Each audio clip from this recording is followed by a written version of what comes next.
Hello, ladies and gentlemen. Welcome to another episode of Rise of Kingdoms gameplay from your very own Shappy Gaming. Today we are going to be talking about something that has been much requested, despite my dislike for it, and that is arms training. So a little bit of background on arms training, when it shows up and how it works. Arms training is going to show up particularly during holiday events, and it's going to be showing up during the holiday events that usually require you to buy the 30 gold heads, not necessarily the ones where you have to spend the 7,000 gems and then just kind of grow into your rewards. So what is the way arms training works? So the whole premise of arms training is that you're fighting Lohar, and he has 10 skills that he can gain throughout your battle. The challenge is, A, what's the order of the skills you should use? B, what commanders should you use? And C, how can you buff yourself to make sure that at the very end, you have a higher percentage of remaining troops than anyone else? The way this works is you do get the base reward simply for beating Lohar, which is great.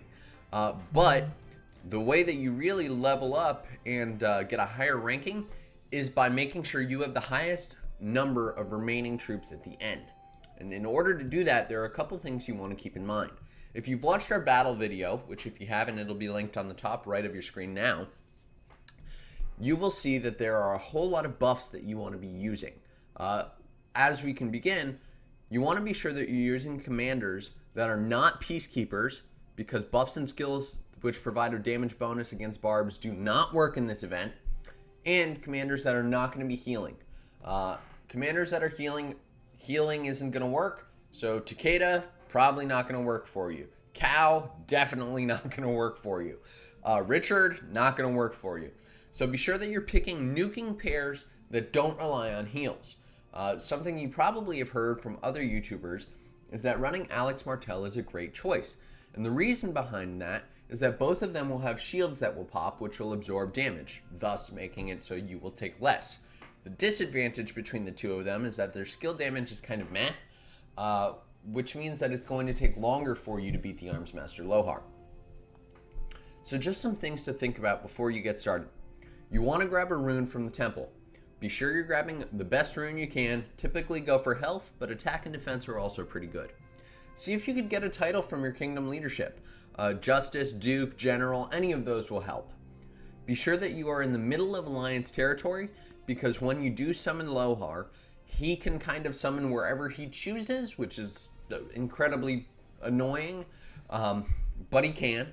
And so you want to be sure that you're in the middle of Alliance territory so he cannot spawn off of Alliance territory. That's really important, because if he does, and you have to fight him a couple times off there, it's not ideal. Lastly, you want to be sure that you've corrected all the equipment on your commanders and that you've popped your buffs. What do I mean by pop your buffs? So you want to be sure that you're using your 24-hour or 12-hour enhanced attack. This could be the 5% or the 10%. Depends on how many gems you have and if you really want to go all out. If you do, you should go for the 10%. And you want to be sure that you're using an advanced army expansion. The reason behind this is the more troops you have, the more damage you'll deal, thus making it so you have a higher percentage of end remaining troops at the end. So let's take a look at this particular Arms Master Lohar.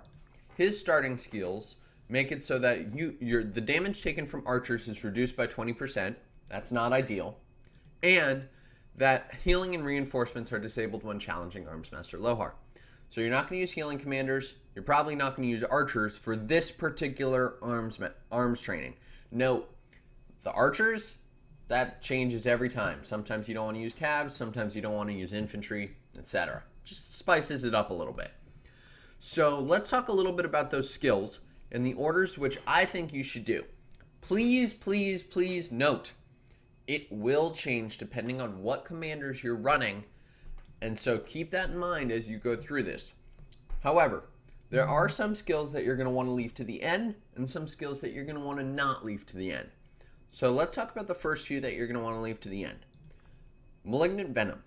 This skill is essentially a poison, very much like Tamiris' skill, and you want to be sure that you are leaving this towards the end, because when this stacks, it's really going to hurt. And the whole premise of Lohar is that these skills will stack every time you have to fight him. And so you don't want this to be early on, because then every battle you will have this poison stacking, which is not great.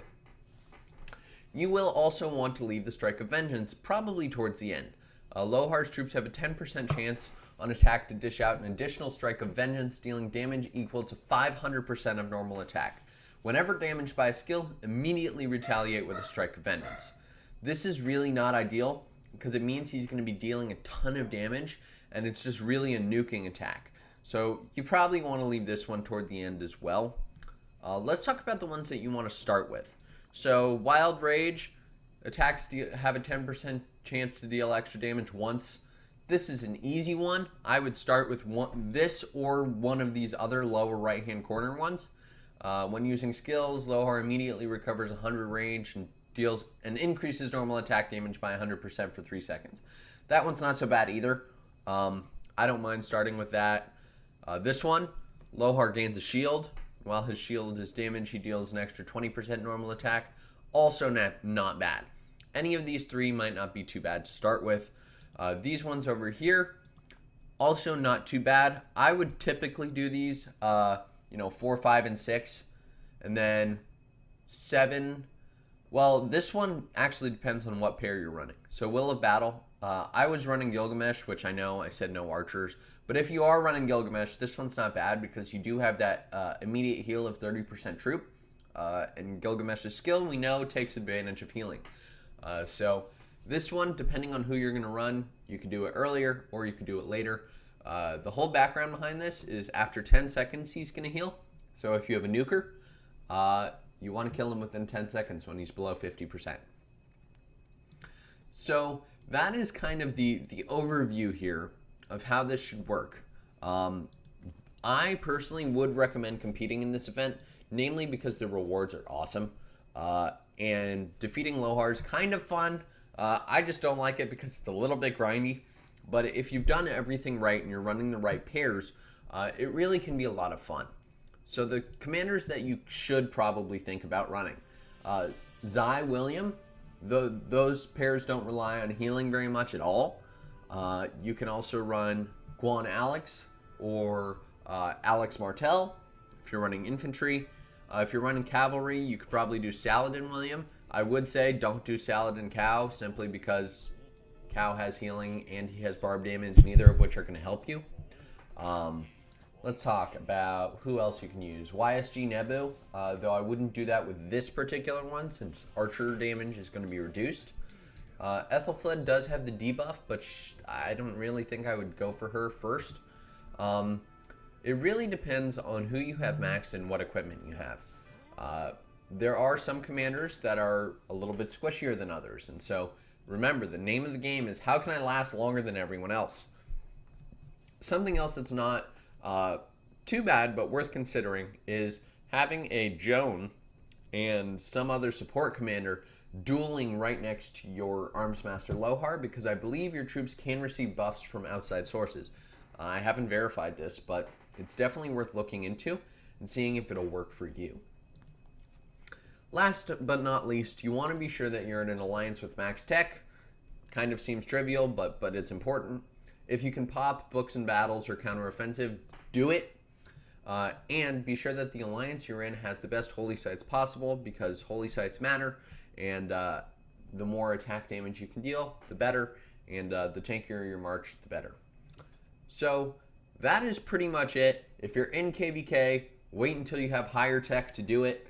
There is no rush. You don't have to do it the first day, but you should do it before the last day because the rewards are pretty good. But that is Armsmaster Lohar in a nutshell. If you've enjoyed, be sure to click that like button and subscribe. Right about where my face is, should be here. If you don't subscribe, I hope that you do come back and subscribe another time. And if you do, I hope that you've enjoyed this video. I will be making a video to cover Nevsky. He is live. He's here. Spoiler alert, I have summoned him, but we're waiting on a whole bunch of duel reports to give you guys some real insight into should you be going for him, and should you be going for him as a low spender. So stay tuned for that. I will be linking that out, and it should be coming out within the next few days. I hope that you have enjoyed. Hopefully you do awesome in Armsmaster Lohar. Once again, don't forget about your commander tab. Everyone always does, but it helps. And Shappy out.